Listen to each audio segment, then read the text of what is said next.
This episode of the Beauty Industry Podcast was brought to you by Circuit Skin Australia, making skincare smarter for almost 2 decades.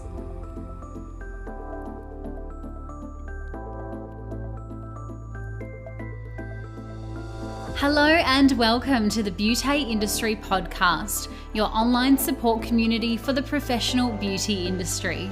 I am your host, founding director of Beauty Industry, Tamara Reid. Here we are closing the competitive gap and speaking your language. This is a platform created and dedicated to the professional beauty industry, valuing community over competition. We serve to help connect you with inspiration from industry experts, expand your knowledge through educational pieces, and bring you the latest in product and technology innovation. This is Beauty Industry. My guest today is Lucy Brialey from the Sustainable Spa Association. Lucy has 20 plus years of experience in the spa industry as a therapist, a business owner of a corporate wellbeing company, product sales, and more recently as a group spa director overseeing 8 sites in Europe. This experience has given Lucy the insights into global spa culture, products, and services, and Lucy has an in-depth understanding of the requirements of day-to-day running of a spa and has seen firsthand the consumer and business impact on the environment. With this, Lucy has brought her passion for sustainability and knowledge of spa together to form the Sustainable Spa Association.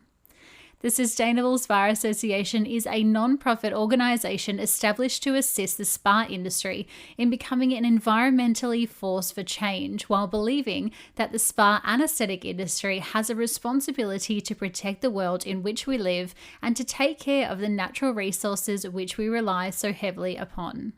Landing in Italy from England just before we jumped on this episode to record from the Sustainable Spa Association, today we welcome Lucy Brialey. Hi, Tamara. Hi, thank you for having me. Thank you so much for joining me today. We start by asking all of our guests how they entered into the professional aesthetic industry. And I'd love to start with you there. I know we're going to have a huge conversation on sustainability, but I always like to know the background and career pathway that gets people from A to B. Goodness, Tamara, I could take you back a long way, but I feel like it was a very natural path for me. I came into the beauty industry quite young.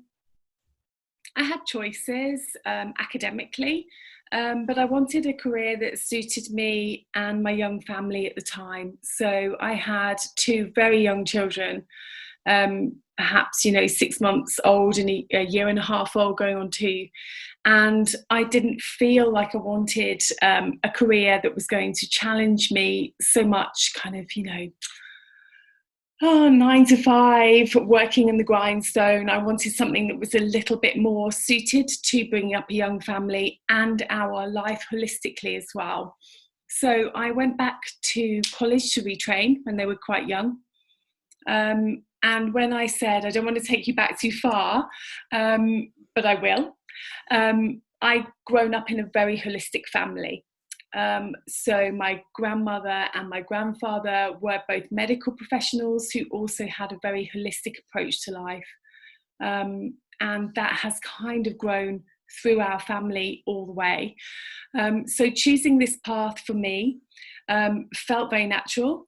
And yeah, it was just the best thing to do. And it was what interested me. It was a passion. So I thought it's better to go with that than anything else at this stage in my life, with the path ahead of me as well, with the children. So kind of going into holistic therapies and then into beauty just fitted so well in terms of my personal well-being, my family well-being, and it went from there. Yeah, gorgeous. It's funny how things that are ingrained from us, from our parents and our grandparents, really do kind of transfer in almost cellular biology kind of way. And then that's embedded in what we do later on in life, even though when we're growing up, we kind of think, oh, maybe that's not for me. But then it kind of comes out always down the track, doesn't it?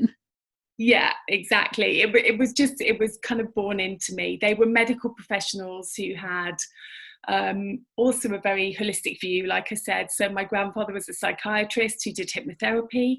My grandmother was a nurse who also practiced homeopathy. And my mother had a huge interest in the beauty industry. So it really was deeply embedded in our family life. And I didn't realise it at the time, but it really fed through. Gorgeous. So that naturally transfers you into a very caring and nurturing career with aesthetics and beauty. How did you find yourself traveling through that pathway as a therapist? Did you want to stay as a therapist? Did you have the yearning to go through to management or own your own business? How did you come about that? Yeah, that's an interesting question, because I trained as a holistic therapist, not a beauty therapist, but a holistic therapist. So I did massage, I did Reiki, and I actually taught Reiki as a Reiki master too. I did hypnotherapy and NLP, body massage, reflexology, baby massage, Indian head massage, those kind of like that kind of holistic side. But as I approached the workplace with these qualifications, I entered a company called Saks. I'm not sure if you have them over in Australia, but they kind of bridged the gap between beauty and holistic at the time. So they took me on, and there was definitely a very strong beauty side in that business. And it was interesting to me because there is something that still really, really deeply works on a beauty level in terms of people's well-being. So, you know, having your nails done, having your legs waxed, making you feel good actually helps your well-being and your confidence as well. So actually the two do come together. Yeah, so it wasn't beauty particularly that I went into, but actually I really see the correlation between the two, and I have trained kind of post that in other beauty aspects. So I have done waxing, I have done nails, I have done mechanical facials, and I can still see the benefit hugely of those in terms of people's well-being and development. Yeah, amazing. And it's been so, I don't know if it's the same for you over in the UK, but it's been very frustrating for us over here in Australia through this pandemic time where we've been classed as non-essential. And, you know, a lot of the politicians in government haven't seen the true quality that estheticians and holistic therapists can provide and do provide to their clients. They've been calling us, you know, beauticians and saying, oh, well, Jenny can't go down to the beauty parlor, you know, and we've been so frustrated going, you don't get it. We could do so much more than that. And that's exactly what you're describing on a holistic level, like emotionally, physically, spiritually. It does so many metaphysical changes to the body and the mind. Well, it does. And actually, you know, we have had the same response here, and perhaps you've seen it from the UK government on your news as well, of them mocking and mimicking, you know, our profession. And in fact, I think they underestimate the impact that we have, because, you know, I think it was early recognized many years ago with hairdressers that, you know, people would sit in the chair and they relax and they just tell you everything that's going on. And the great thing was, when I did my training, is that we actually learnt, we had an aspect of our course that was counselling skills. And although it was, you know, a small proportion of our course, I found that probably one of the most beneficial sides, because you are a listener. You don't necessarily have to give advice, but those listening skills are so important. They're important for you as a professional, but they're also ultimately the most important thing when somebody comes and sits down in the chair with you. It's about trust. Yeah, absolutely. And as you said, those listening skills, the most important, because clients Yeah. do, they open up to us when they're on the bed or when they're in the chair. And a lot of people don't have the space and time to listen these days. So it's gorgeous when a therapist does actually listen. Um, Yeah. I want to talk to you then about, you know, the need for sustainability. And as we were saying, listening to the consumer, because that's one of Yeah. the reasons why you guys have actually developed the Sustainable Spa Association was because you were listening to consumers and they were really conscious of where they were going, spending their money and spending their time, and sustainability was a big impact in that. So at what point did you feel perhaps a little bit itchy in your career and thought, I actually want to do something about this? Sure. Well, I think, like we've said, beauty, spa, wellness, each have their roots in personal well-being for so many years. And I think we need to acknowledge that our industry has been practicing sustainability in so many ways naturally without the framework that we're kind of given today. So we have been looking at natural products, we have been looking at care of people, and we have been looking at profitability. Now, these are the three main pillars of sustainability, but perhaps we haven't been looking at them in the way that they're presented to us today under the umbrella of sustainability, which is people, planet, and profit. So sustainability now is a very big and broad term. And it's useful to have this framework now to pull down and kind of recognise that actually this is a very natural step for our industries to take, because we have been doing it for years. So, there's been many organic and natural products out there. There's been therapists listening. There's been companies developing their staff and working towards these pillars of sustainability without even knowing. So it's about time we actually recognise that. But in terms of me and how I've got here and how we've developed this association, definitely comes from that, but also from my own personal experience. I've had many years in this industry now, over 25 years, from a therapist to a business owner, to a group director of spa over Europe. I've worked in product sales, I've worked in advertising sales, so I feel like I've had a very 360 view of the industry. And every time it just comes back to, how are we going to make this last? How are we going to make it better? And how are we going to listen to our consumers? Because like you quite rightly pointed out, one of my main drivers was when I was in operations and our guests were coming in and asking those specific questions. Where are these products coming from? What are they packaged in? Can you give me the answers? What are you cleaning your pools with? What disinfectants are you using? What chemicals are you using in the spa? And they were becoming very conscious of their own well-being and the impact that had on the environment around them. So our consumers now are absolutely equipped with so much information, and it's not just our industry, it's across the board. Everywhere we look now, there's television programs, there's the food industry, there's the beauty industry, and many, many more telling us that we need to be more environmentally aware. And if we haven't got those answers, and if we're not working to a framework that can give those answers, then we're going to be one step behind.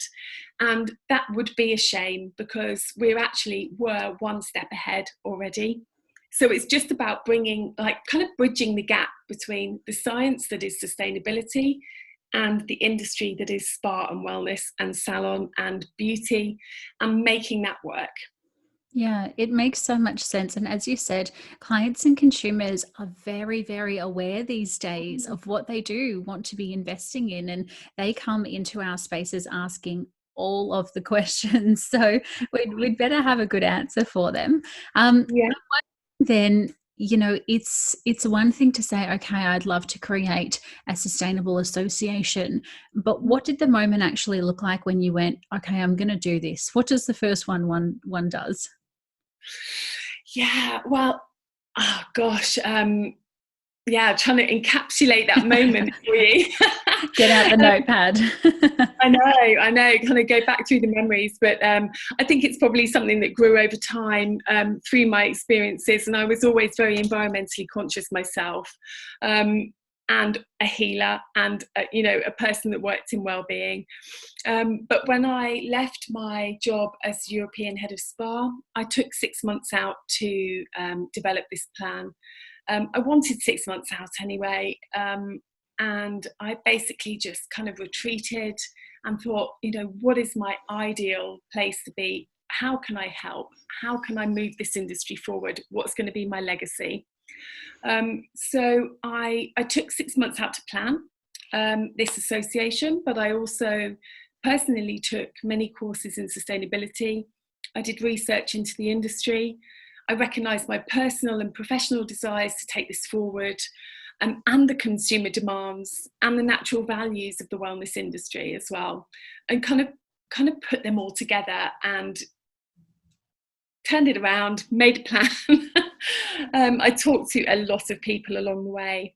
And one of those people was my business partner now, Rob Cooper, who runs a business called Scrummy. He has been making biodegradable towels, mitts, headbands, bed sheets for the spa and hair industry for about 16 years. So his values lie firmly in sustainability.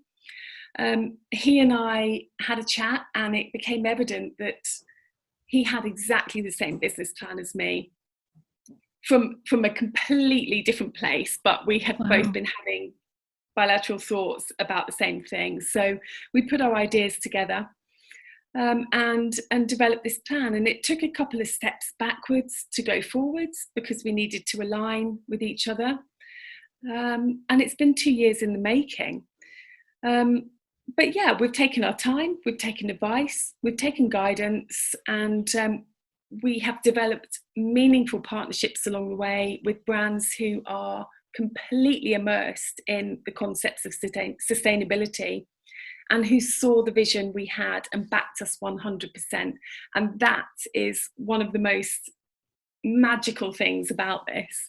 From sitting here and having a thought and a vision and a plan, to talking to Rob and then taking that out into the industry and saying, hey, what do you think about this?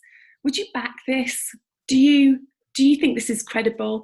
And for those brands like Comfort Zone, like Scrummy, just saying, yes, actually, we truly believe in this and we think it's about time the industry had it. And that was just the most magical moment. Yeah, absolutely. Well, as soon as I saw your live on Instagram, I can't remember who it was, but you did a live with somebody. I was like sitting in my bedroom going, oh my goodness, I need to contact this person, because it's exactly as you said. I think we've all been sitting here waiting and wanting for something to happen. Maybe a few of us, as you guys said, you had the same parallel thoughts. We've been thinking about it, but gone, do you know what? We've got our own businesses. It's too hard basket. We can't put any more time or energy into that. So when I saw that you had done it, I was like, yes, this is so exciting, because the industry so needs it. After the break, Lucy and I dive into the environmental and financial benefits that being a sustainable spa has on our bottom line and the earth. But first, a word from today's beauty partner. Community, if you are searching for a skincare brand to stock in your space, then you should look no further than Circuit Skin.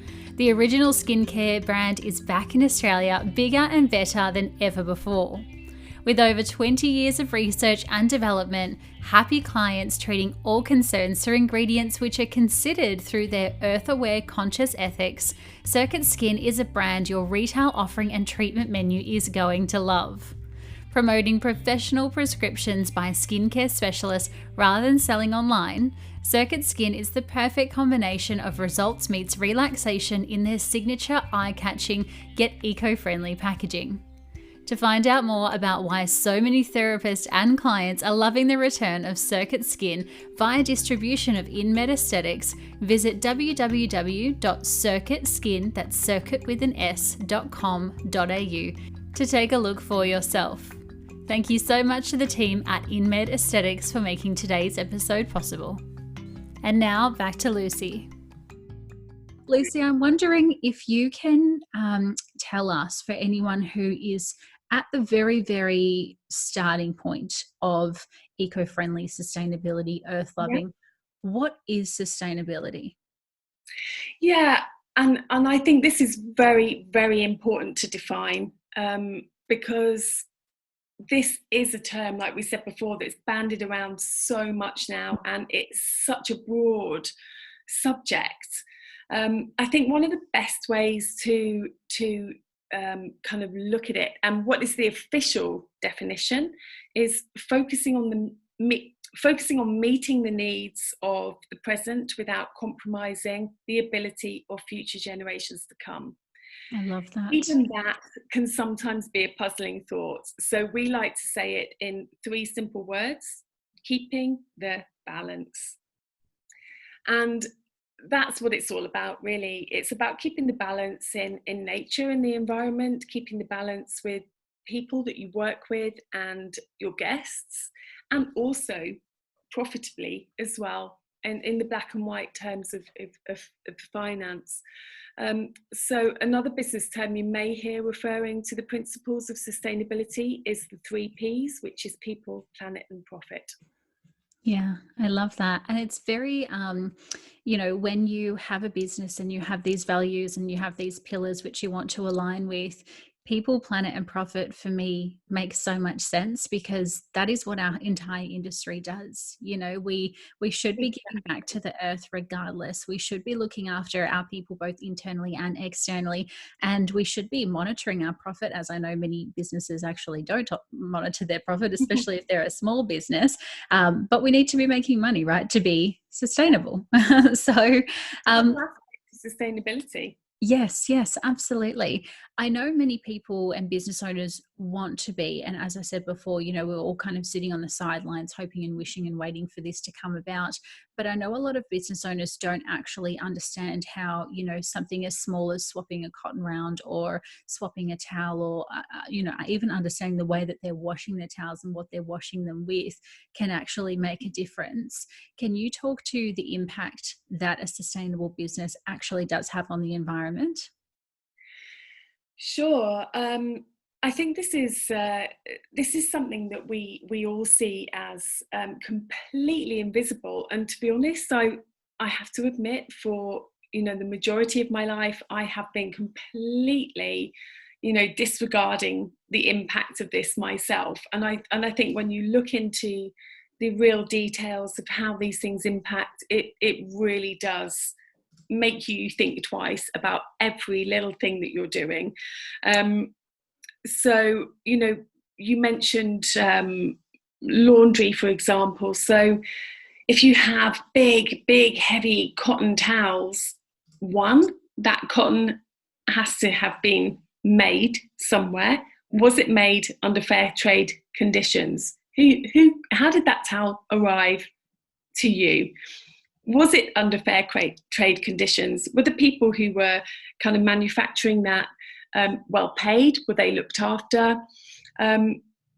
Were they proud of the work they did, and were they well paid for it and rewarded for it? And do they feel good? That's one thing. Or were they under very bad conditions? And also, what impact was that having on the earth? The other thing is, when it actually comes to you've got this big towel that feels so luxurious for your client, and that's fantastic. But the actual washing of it, the amount of water that takes, it can be absolutely incredible. The enormity of that is sometimes very, very hard to really put into perspective for people. So there's the water, there's the energy that it takes. And is that energy renewable, or is it building a massive footprint on the earth?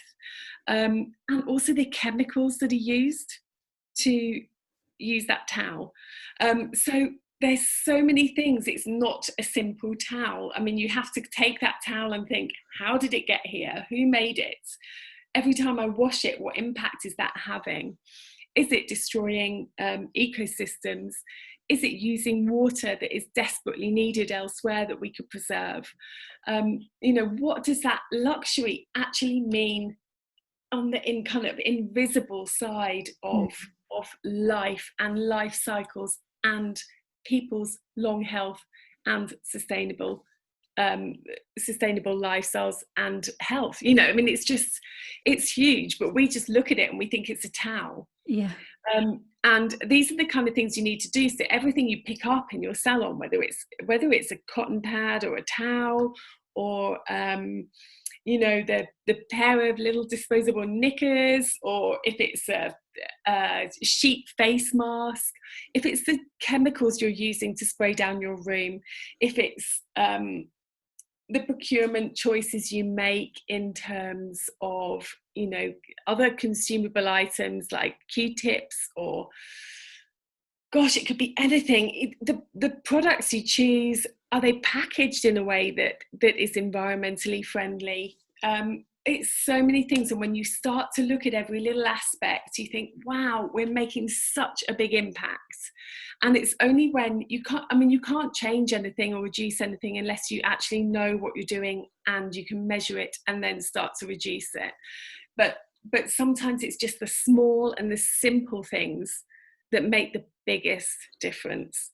Yeah, absolutely. And I think being very conscious, and this is something that I talk about probably on every episode almost, being conscious of the brands that you stock and not just stocking the most popular brands, or when you type into Google, the ones that come up on page one, right? Because they may not have ethical practices behind them. They may not be aligned to what you're actually searching for or your business values.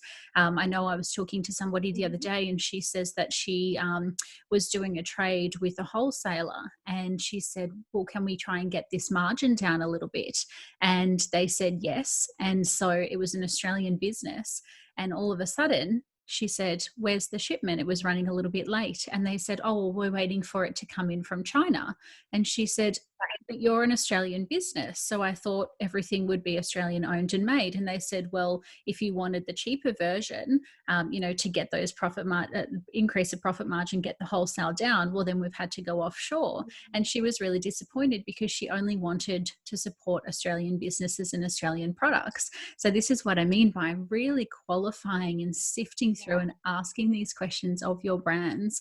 Where does all of these things come from? How are they made? What does the warehouse look like? And while it might seem tedious, and some people are probably going to listen to this and go, oh, don't worry about it, it's too hard basket, it really does all add up in the end. And I know even from looking at some different case studies that often when we go down the more sustainable pathway and be more conscious of our purchases, we actually save more money because we actually don't, chuck out the spatula, or we don't chuck out the cotton rounds, or we don't just use them for the sake of using them because they cost 1 cent.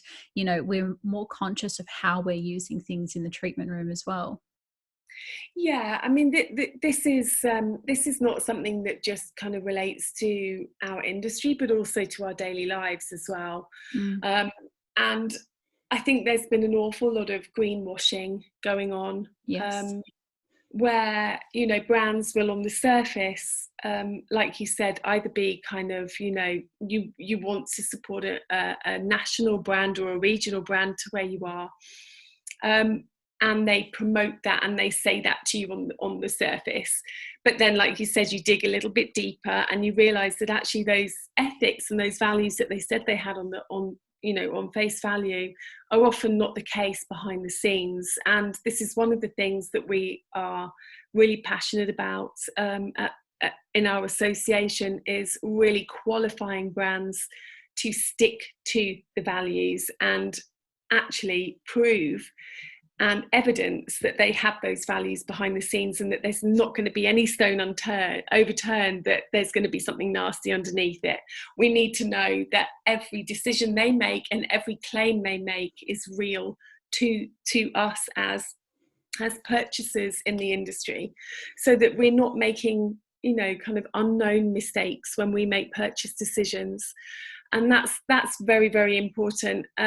I mean, there's some situations where actually export is necessary, or plastic use is necessary, and then we can kind of qualify why.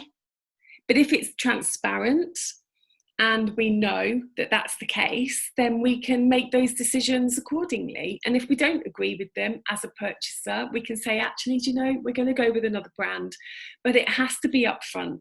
So that we really can make those decisions without being kind of blindsided by marketing or false claims. Yeah, absolutely. And those marketers, they are damn good at their job. So be careful out there when you shop around.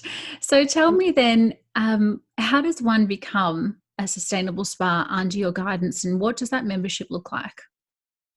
Okay, well, I hope we've made it really easy. We've created an online platform, and initially we thought, because we're based in the UK and this is where our strongest network is, that we would start here and work with our network here and kind of branch outwards. But the fact that we have an online platform means that it's open to all, and I'm not sure whether it's the pandemic or and the fact that everybody's online more and searching for solutions online, or whether it's actually just a real desire and a need for the industry to move forward. But we have actually grabbed a huge international interest and demographic in terms of our memberships.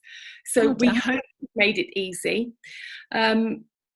It's as simple as coming to visit us online, and if you wish to engage with us on a member side of things, which means you are committing to kind of take a self-assessment and work towards progressing your business to more sustainable practices on your daily operations, then you can become a member. And with your membership, obviously you get your self-assessment. We guide you all the way through that to the point where you become accredited and, you know, noticed and valued and marked as a spa who has high, or a salon that has high environmental standards. So we guide you through that process. We have all of the tools and resources that you need. We have a library that you can access on most matters to do with operations, whether it's water, waste and energy management, which are very important, but also kind of staff engagement, guest engagement processes, procurement choices, retail, travel to the spa, food and beverage, all sorts of things. We've got 12 different areas that we can help you on, and they are growing as well. We will be adding more areas to the assessment. So we have a library of resources that are educational for you. We also have a number of different supplier brand partnerships, and the brand partners who come on board with us, of course, they are there to provide solutions, procurement solutions for the spas, but we engage them in quite a different way, in that they're committed to actually educating spas on their sustainability journey too. So they have lots of information to impart, and they really want to help spas come along this journey with them, because I think in some ways our suppliers are actually ahead of the game to our operators. Our suppliers have been kind of chiming this for a number of years, and they've been really practicing deeply some fantastic sustainable values. And they don't shout about it, and this is also a platform for them to do that, and our operators can learn so much from them. So they have us to learn from, they have the assessment, they have the suppliers as well to tap into. So hopefully we've got a really, really good kind of 360 view of everything they need to be sustainable. And on top of that, we have also partnered with spabreaks.com and the Spa Escape, who do obviously UK, but also international spa and salon opportunities for booking. And anybody who has our accreditation mark can be searchable for that on their sites as well. And we will probably make other connections like that internationally as well, so that we're actually engaging the consumer, which is the most important thing. It's what they were crying out for. It's what we're trying to address. So we will be engaging them too. So hopefully we've kind of thought of everything that the spa operator needs. We've got it in one place. They don't have to search the internet. They don't have to go through heaps of greenwashing and false claims. We've pre-approved people, and everybody there is honest and upfront about sustainability, the environment, and the people we work with. Oh, absolutely gorgeous. And you've provided such a complete package for spas and salons and really anyone in our industry to be able to be qualified and become a member and have so many resources. I think that's the scary thing when you're going down a pathway which you're unsure of or is completely foreign to you. You want to be handheld for at least, a good period of time until you feel like you've released the training wheels and you can go off on your own. You were talking there about, the guest engagement, and I'd just love to ask you, once somebody does become a member and they've increased sustainability, in your advice, what's the best way to be communicating this to the clients and to the guests? Because I think so many businesses do fantastic stuff behind the scenes and the clients don't even know about it. So what's the best way to actually engage them and get that message out? Yeah, well, I agree with you. I think this has happened down the chain because our manufacturers and suppliers have been making these waves and not communicating it or shouting about it or being proud of it to the operators, in the same way the operators have not been proud of what they're doing and shouting it out to the guests. And actually the guests want it.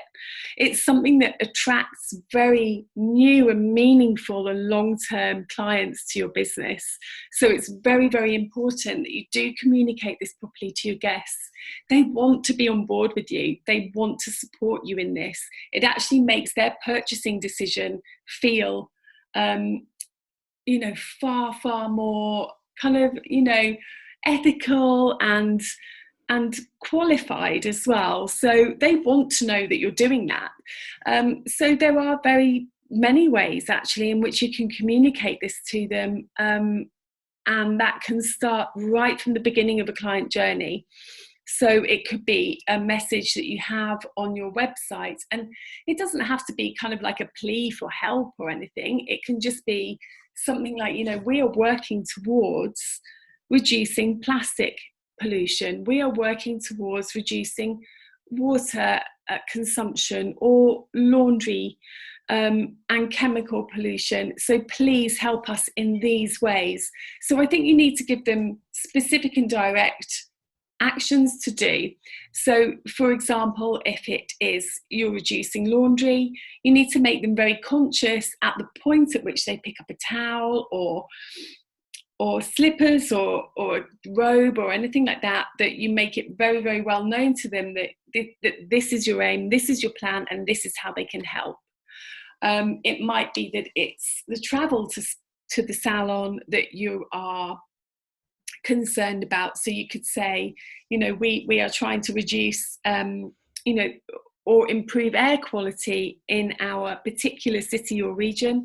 We encourage you to travel in this way and give them the means to do it. And tell them that how much you appreciate the fact that they've come on foot, or they've come on their bike, or they've caught the bus or the tram rather than driving, parking, etc. It could be, if it was a plastic reduction pledge that you've taken, then perhaps, you can kind of point out where you are reducing plastic consumption in your business, whether it's the plastic cups or the straws or slippers, or it could be, that you've changed your treatment slightly and you're using a different type of material during the treatment or whatever it is, and just ask them to be on board, because actually it's what they want to contribute towards. And I think it's also quite important to kind of report back to them as well, once you've made this statement and said, this is our aim, this is what we want to achieve, and over the last 6 months to a year, this is how you have helped. You have contributed and you've helped us get here with your consideration and your participation. So it's almost like you're kind of getting a big group of people together to achieve something very positive, and that really, really works. And to be honest, it's on everybody's minds right now. So kind of putting that message out there means a lot to the consumer. Yeah, absolutely. And you've just jogged my memory as well, because we actually sent out quite a few gift packs this year for our online networking events, and we sent them in a compostable mailer. And Yeah.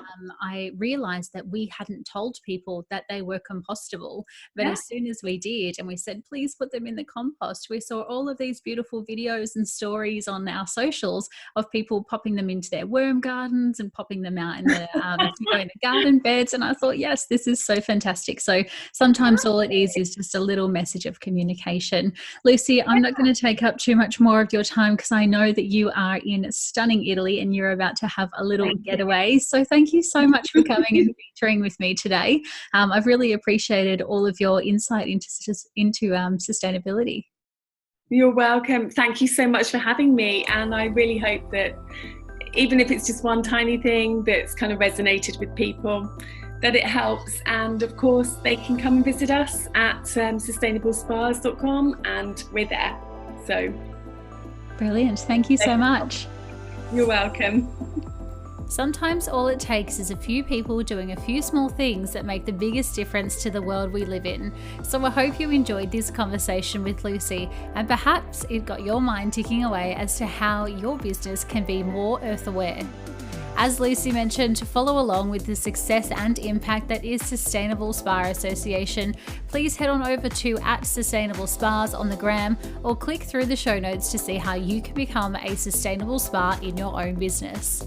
Until next time, stay connected.